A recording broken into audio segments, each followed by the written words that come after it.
Go ahead. Okay. Hello, everyone. Now, do you have to rotate these slides, or can I control them? I believe it's me right now. Let me see if I Okay, can pass over control, but I'll do it. Okay, so we'll first of the two things I'm trying to get done tonight, officiating the dead ball. Marty, if you could move to the next slide. So if the standard varsity high school game lasts 100 minutes, and I may be not exactly on the money with the math, but the better than 25 minutes out of that total, the ball's dead.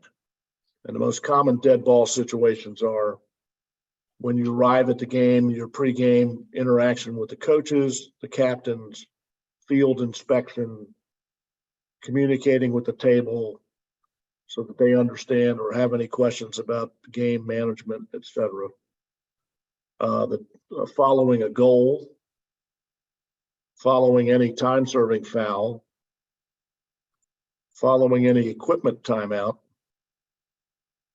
following any team timeout, injury timeouts, and then your halftime space and the 2-minute space between each of the periods.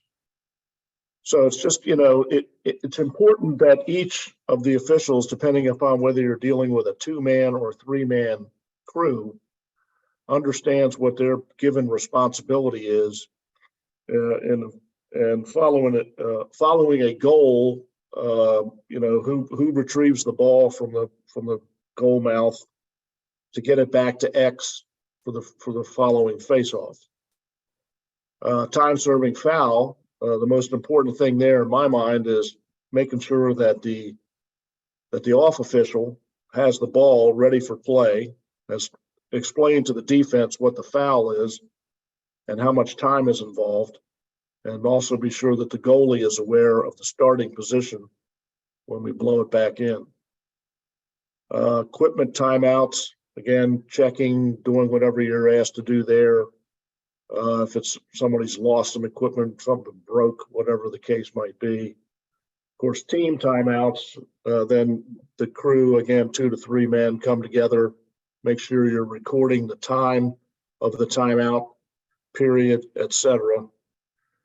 Reviewing anything that, that you've seen or you feel to be important that's going on in the game, so that when the restart starts, we're ready to go. Make sure that timeout information is relayed properly to the table so that they record that information correctly. Injury timeouts, pretty self-explanatory. You want to make sure that if the player's down and they're bringing someone out on the field, a trainer or what have you, to assist, that you create enough room, keep people back, give those people room to work and determine what they have to do next to take care of the injured player. And of course, halftime, again, is a chance to, basically take a rest, get some water, make sure that everything you guys have among yourselves is the same, score, timeouts, etc. Make sure the table, before restart, the table is in agreement with you in terms of goals, score between the players or between the teams, and the timeout situation going forward. Also, in your 3-man game, this is not necessarily dead ball, but it is important in terms of procedures. In a 3-man NCAA game or rules game, you've got face-off violations that accrue or can accrue up to a total of 3 in a given half. And I think if I got this right, upon the 3rd violation, it's a time-serving foul for the face-off individual, 30 seconds for delay game. All right, next slide.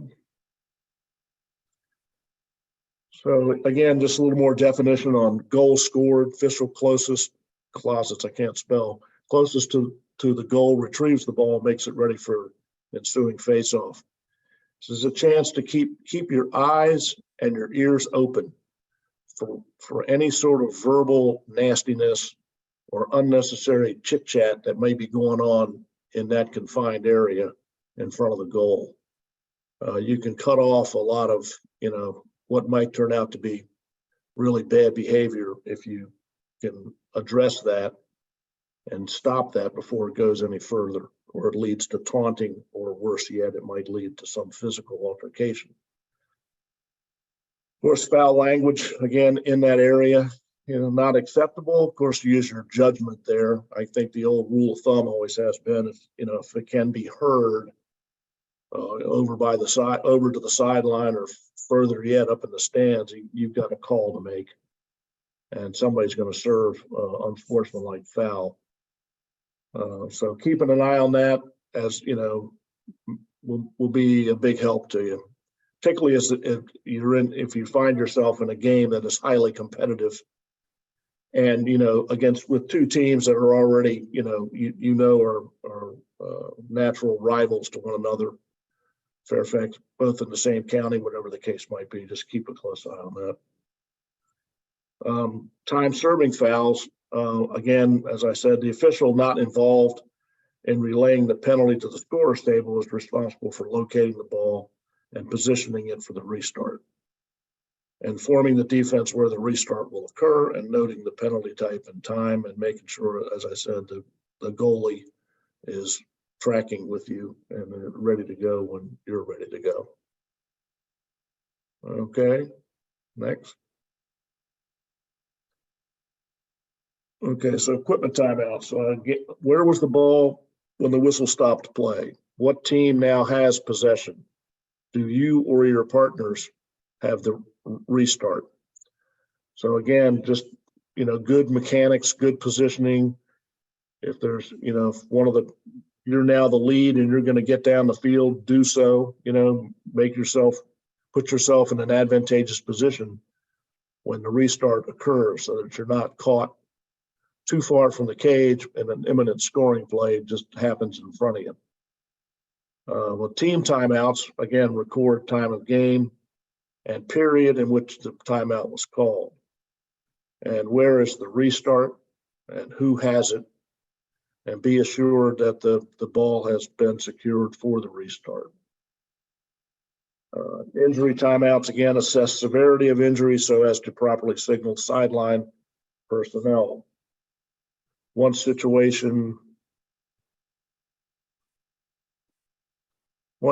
situation is addressed, again, where's the ball, where's the restart, and who has the whistle? Okay, next. All right.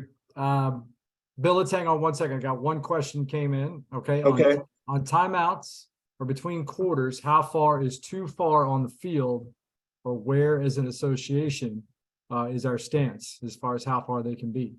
Okay. So we've got a lot of inconsistencies on that. And I'll tell you, my personal thought process has always been that we are inside of the wing line / side restraining line. If they're somewhere in there, I'm usually okay with it. And then I typically want to make sure that they are outside of the substitution area so they're not encroaching on the other team.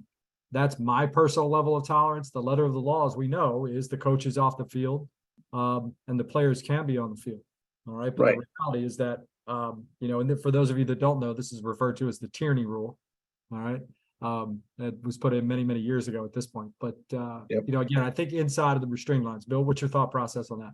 I agree with you 100%, Marty. I think it's, experience is not, it teaches me that it's not realistic that the coaches aren't going to come off the sideline just to some degree. And it might just be the assistants that are, kind of patrolling the perimeter, trying to get their, if they're the defensive coach, whatever, trying to get their words in. But yeah, as long as you don't exceed that wing line, I think you're fine. And unless somebody starts coming past, and if they start coming past that, or, yelling at an official, then you got a problem. You got to do something to cut that off. So, and there's some game management here as well. I think some of the things that you see is you'll see that assistant goalie coach who will go running on the field to grab his goalie and escort him over. And that, as long as we know he's going back, that's fine. But sometimes we have to encourage people to go over, pay attention to the temperature of the game, and all those things that you think potentially could be causing an issue. For the most Sure. part, it's harmless, and we've got a lot of excited coaches out there. Yep. You'll always notice that the younger coaches who are new to this, right, are going to come running out there with the players. They're going to want to celebrate everything that happens, right? And that's where you kind of get quietly in their ear. Don't misinterpret their excitement. Okay, it's something that's directed towards you, but find that sweet spot where you can coach them a little bit on what's expected of them and how it can go awry if they come onto the field too far. So, John, did you want to add something? Yeah, I think you touched on this, Marty, but just to emphasize something. So, I think for the really well-coached teams, they have a pretty good rhythm where offensive coordinators got the offensive players, defensive coordinators got the defensive players. The rest of the players are huddled. There might be a few players huddled someplace else, but they're very methodical about it. The issue really becomes around the contested games or the rivalries. And that's where the flare-ups happen, where even the well-coached team, where it says offense meets over here, defense meets over here, the other team crossing, that's always an opportunity for something bad to happen. So I think the key thing is during the dead ball is for the officials, when we say this all the time, when the ball is dead, we have to become alive. So at the timeout, the two bench side officials need to get over to where the where the teams are assembling and begin to push them as far to the sideline as we can, but more importantly, keep the opposing team away. And this is just like, the crossover at the end of the quarter or the half. But every time I've had a problem with this, it's been in those rivalry games or in those hotly contested games. And so it's just the reinforcement of ball is dead, we have to be alive. Yeah, and one thing to add in that situation too is that oftentimes you'll see coaches, if they're upset or have a question, start coming to you. And what you want to do is escort the coach back to the sideline and have whatever that conversation is at the sideline. Do not have that conversation in your timeout huddle, all right, with the coach. Always go back to their sideline and take it down a notch if it's something that's come up. Henry jumped in and said, can we keep the timeouts to inside the nines, which is on the football field in the first set of hash marks? And I think that that's probably somewhere close to where that restraining line would be anyway, inside of that space. So, again, it's game management. I doubt that this is one of those things that's a big issue. But don't be surprised, like John said, if you have the right game situation, people are gonna want to take advantage of that. So be prepared for those rivalry games and anything that is a season ender, especially a season ender or a career ender games. Things get a little tricky sometimes, especially if the score's already been decided.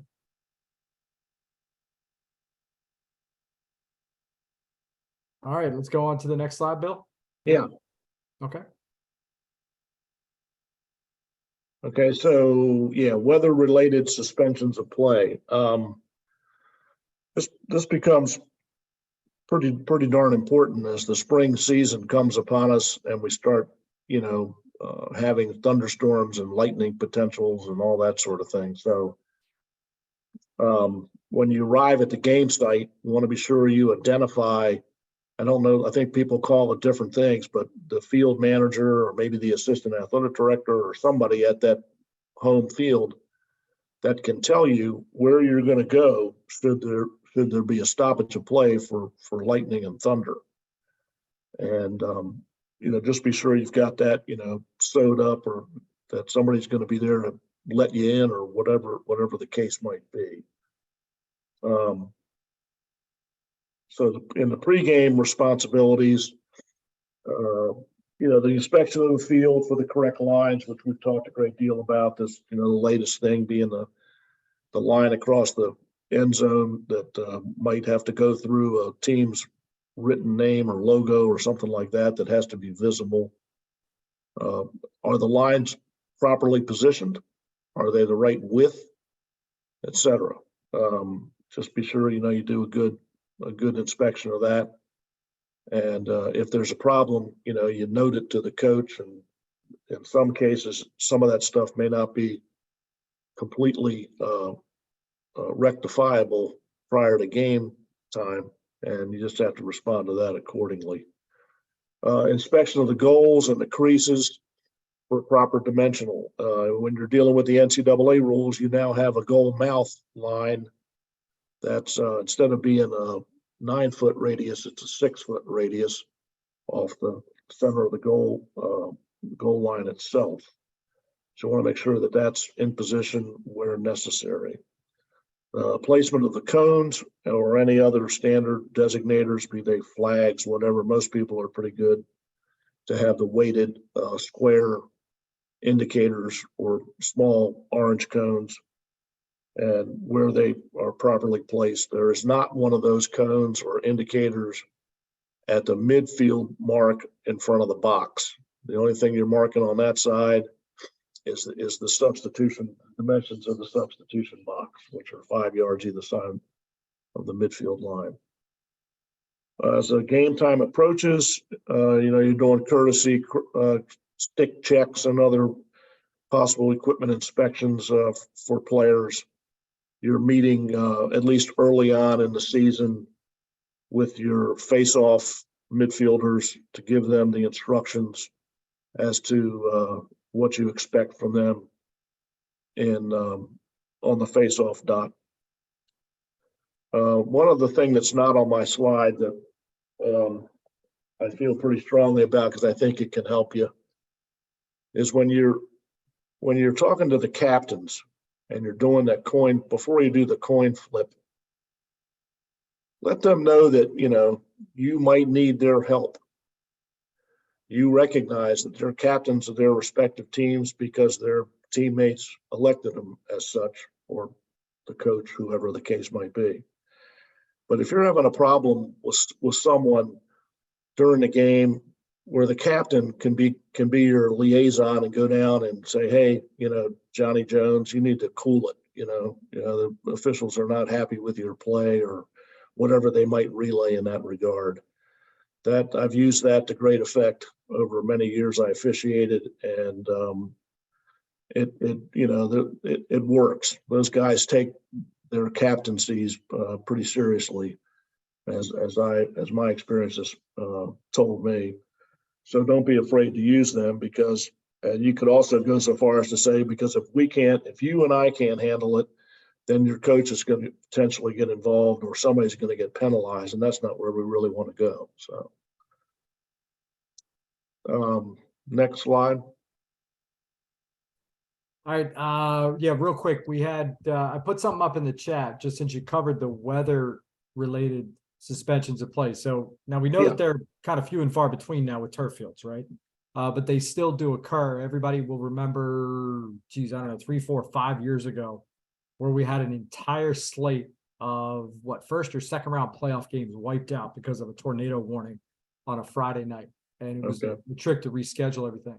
So I put up in the chat, what are the pieces of information that are needed, all right, in arbiter that need to be recorded if we have a suspended game? All right. So Fitz chimed in with time, right? Score, possession, right? And then obviously the quarter, any unsportsmanlike conduct fouls. All right. And Pete, it was the all Stewart responses here. Number of timeouts remaining, AP, all right, penalties being served, yes or no. Okay. So all those things need to be recorded. Okay. So make sure that we do have those. Sam Cook just chimed in location of the ball on the field. Okay. Where it's going to restart, what we have going on there. Could be a face-off, or it could be an AP situation there as well, depending on if the ball was loose. Okay. Direction teams were attacking from Lou Zeidman, Paul Grabowski, location of game and location of ball. Okay. So all those things, as much information as possible. I think they are few and far between, and we forget this stuff sometimes because they don't happen like they used to with the grass fields. All right. So keep those in mind should they happen. Make sure you have all that info. Okay. One thing you can do that kind of fills in most of that is take a picture of your scorecard. And then you can relay that maybe to Marty, to you, if it's one of your reassignments coming back or whatever the case might be. And then you can fill in the rest of it that doesn't come off the scorecard, readily. So.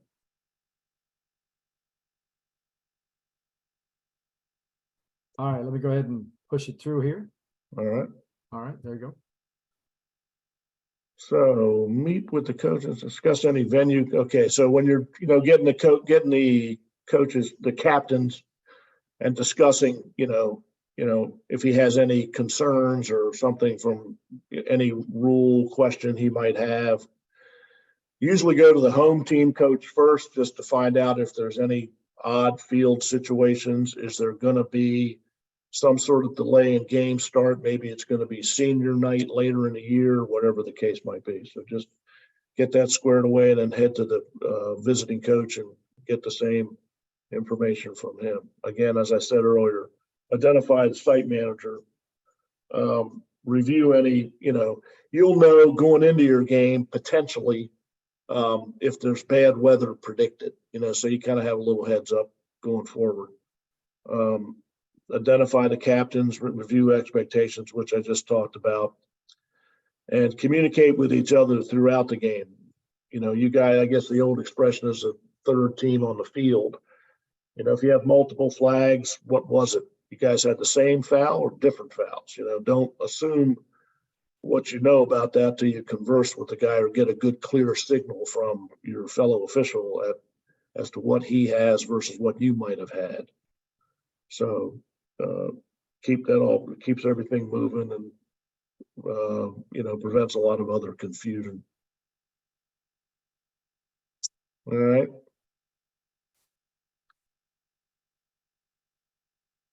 That was basically it. Now I'm here for any questions, or I know people have been asking right along. So,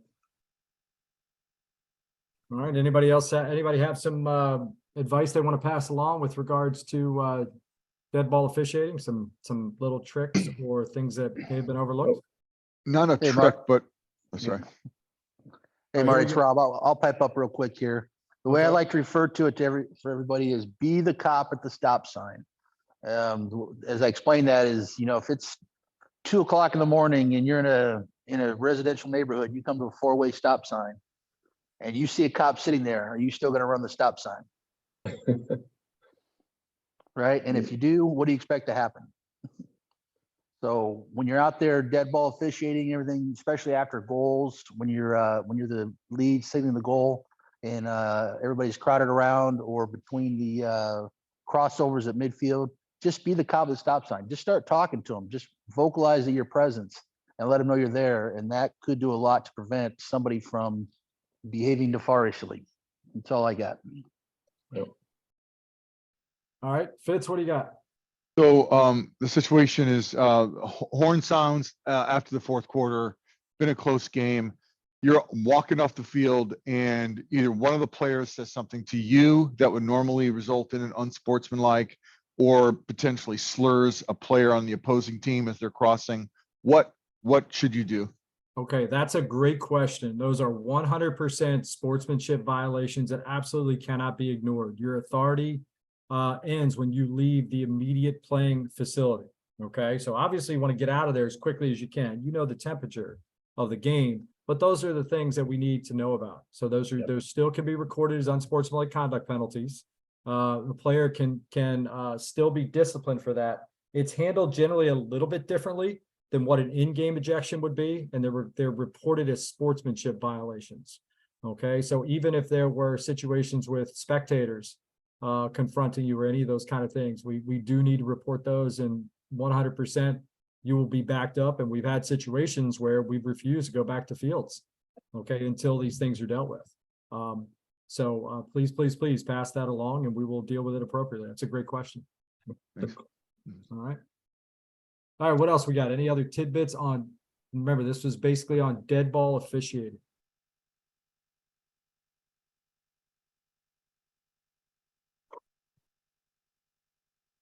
All right, so Rob, all right, do we need to report fouling out? Okay, you do not need to report fouling out. Okay, that is a disqualification and not an ejection, and it does not require a report. Okay, there's no disciplinary action. That's just like fouling out in basketball. You've just used them up. That's pretty much it. All right. Billy, I saw you on mute there. Did you have something you wanted to chime in with? No, I'm good so far. Oh, the other Billy, Oh, Billy Thomas. Did you have something or no? Jose, I see you unmuted. You want to chime in? Either you or Billy. Sorry, I didn't, but if you ref any other sports, I know lacrosse has a lot of like free flowing time. I do football, and I would say about 85% of the time it's dead ball officiating because there's not a lot of action in between those snaps. Right. right. So once you have a play that ends, or even like after a goal, your attention always has to be on the interaction of the player that's not game related. So it's just really just kind of like dead ball officiating is really our time to shine. When the plays are on, that's when the players get to do their thing. Everything outside of when the clock is running is really our time to make sure we're doing our best on the field and really show our stripes. Yeah, no doubt. And I think you say, we're very fortunate to obviously have, Pete Buchanan in our association, and many of us look to his games as a way to model certain things. And one of the things that Pete has always done is when he is the goal judge, you'll always see him when he raises his arms, he'll be looking at the celebration of the team that just scored to make sure that there is no unsportsmanlike conduct. And then if he is the single side, he will always come into the middle of the goal scrum area to make sure that there's no confrontational activity happening there. And a lot of us emulate that simply because we've seen him do it. So remember, a lot of these mechanics and a lot of these things that we don't always write down just really happen because they're good habits that we picked up from other people. And so Billy brought up some key points there. Football is predominantly dead ball officiated. The one other thing I want to add real quick, and I've actually had to correct this a couple of times already in a couple of scrimmages. If you are the trail official, all right, remember, you back up to your new position. All right, you back up to your new position. You should never take your eyes off of the substitution area after a goal. All right, so you are the last person to write down the score if you write it down, or any timeouts or any of those kind of things. All right, Pete Stewart with a question.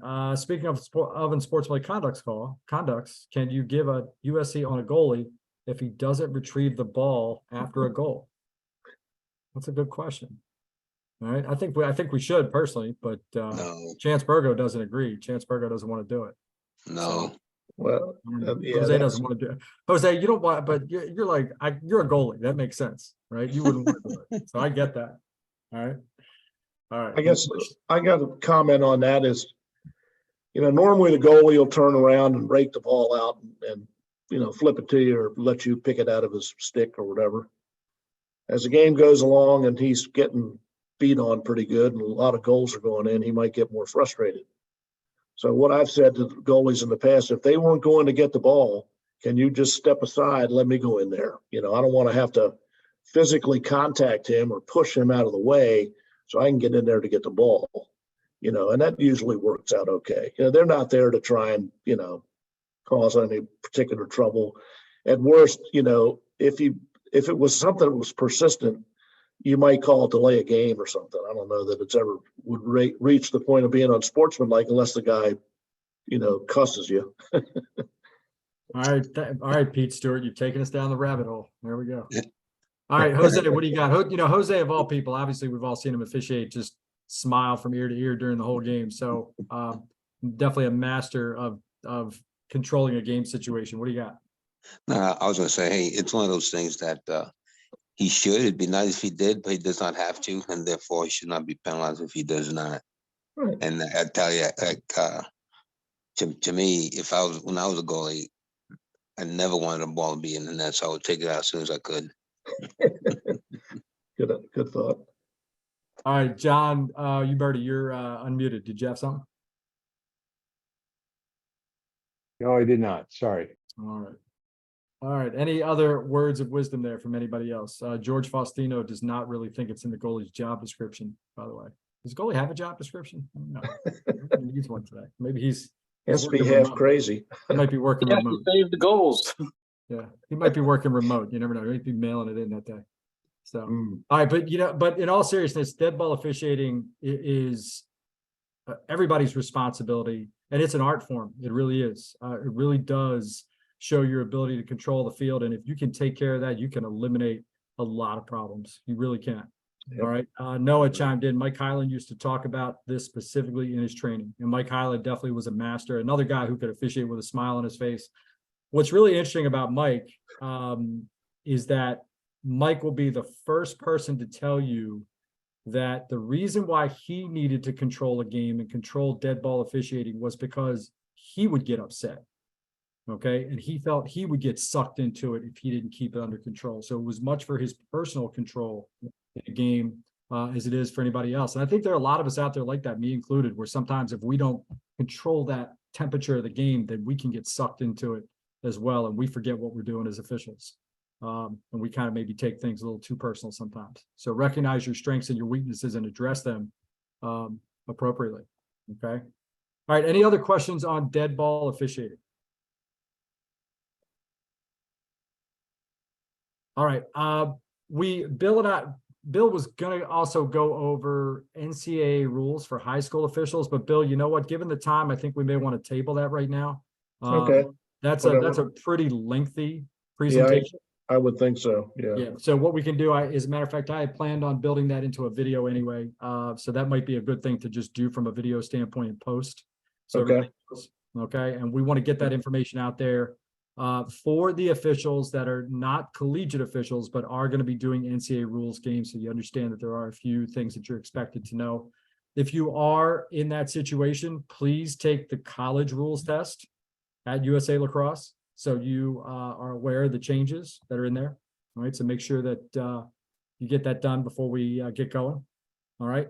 Pete Stewart, from the 3-man mechanics manual, the lead retrieves the ball from the goal. Do not ask the goalie to get the ball out of the net for you. There you go.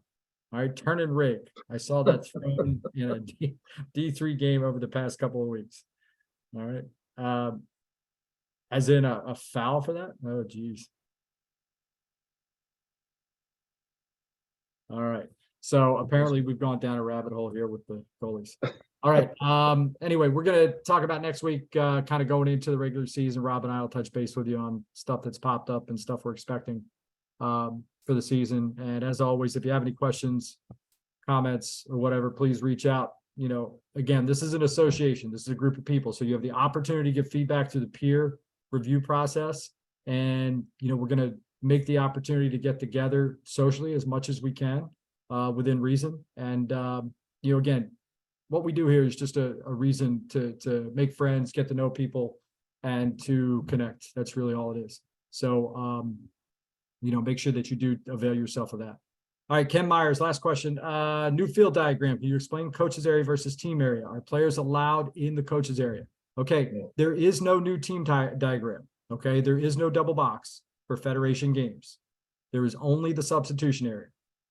That's it. There is no coaches area like there is in college.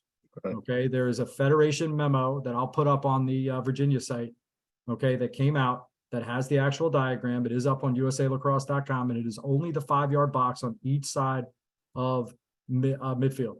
All right. Correct. But the Yeah, but coach, there's, the coach's area is 6 yards from the Right. sideline. And then it says the team area is behind the coach's area. Okay, well, that's always been the case. That's Well, not new in the field Yeah, diagram. that's not new. That's always been the case, that it's Right. 6 yards behind. That's up to you how much you choose to enforce that.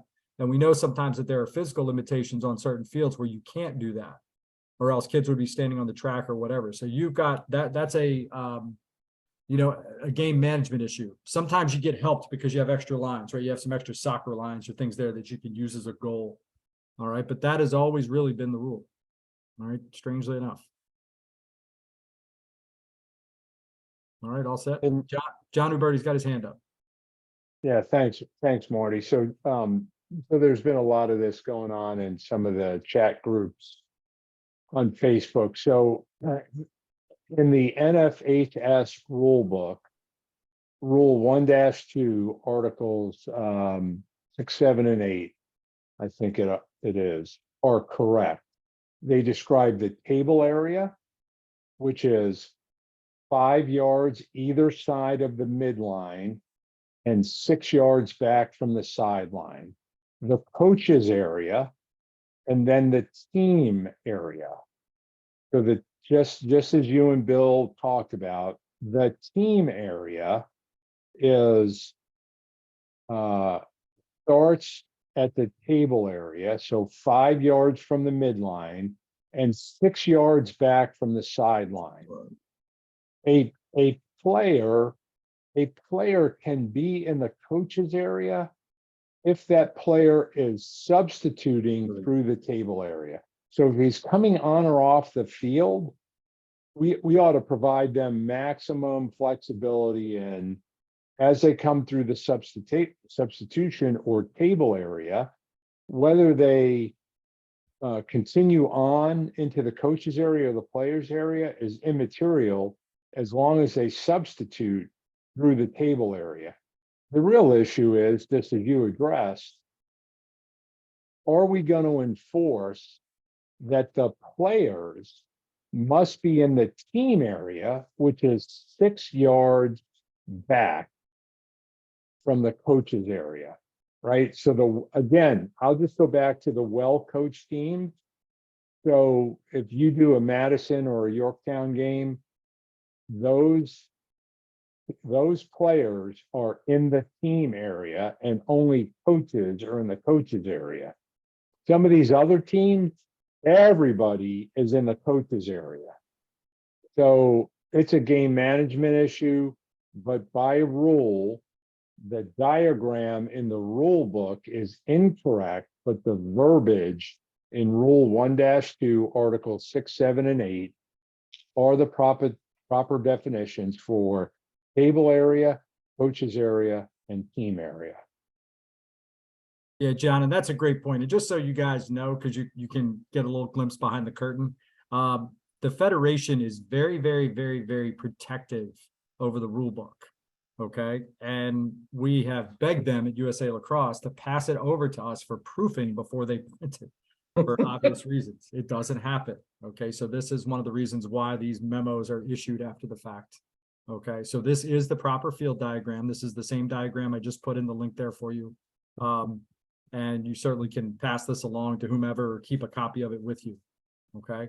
So this six yard part down here has always been the case. The 5 yard reference point is just for where the benches are to be. The benches should be a 5 yard buffer area from the edge of the substitution area. One thing to note, and then oftentimes people don't pick this up, if you notice that technically by rule, there's always supposed to be cones at the substitution area and not pylons. All right. Now, again, are we that good? All right, but that's actually what's at the in the rule book. So that's the reason why it's drawn this way. All right. Interesting. All right. Any other questions? Any other doesn't look like anything else has popped up in the chat. Yeah, absolutely. One of those don't be that good scenarios, no doubt. Hey, Marty. Yeah. I do have a question. In Rule 4, they were talking about a penalty for at the end of the period. And if nobody has possession, it starts off with the face-off, even though you have a man in the box. Is that correct, or has that rule changed? I don't think that rule has actually changed. If the ball is loose, okay, and there's currently a penalty being served, then there would be a face-off. That's always been the case. Yep. If there is a flag down always denotes possession when the period expires, and whomever would be the man up team would have the ball at that point. Okay, but if you have a man in the box and no possession, It's a face-off. it's a face-off. But if you have a penalty at the end of let's say the end of the period, because reading the ruling in Section 4, the words are not correct. And I know we had that same issue in Maryland too. I'm just asking just to make sure that we're staying consistent. There's always been, if nobody has possession, there's always been a face-off, even though there's a man in the box. I just need to know, has the rule changed? If the penalty has already started and is actively being served, but if there's a flag down that would put a team man down or man up, the man up team would get the ball with no face-off. Nothing's changed as far as that goes. Okay, that's what I need to know. That's all I need to know. Thank you. No worries. That's all good. All right. Yeah, like Pete Stewart just chimed in. The rule hasn't changed. What changed was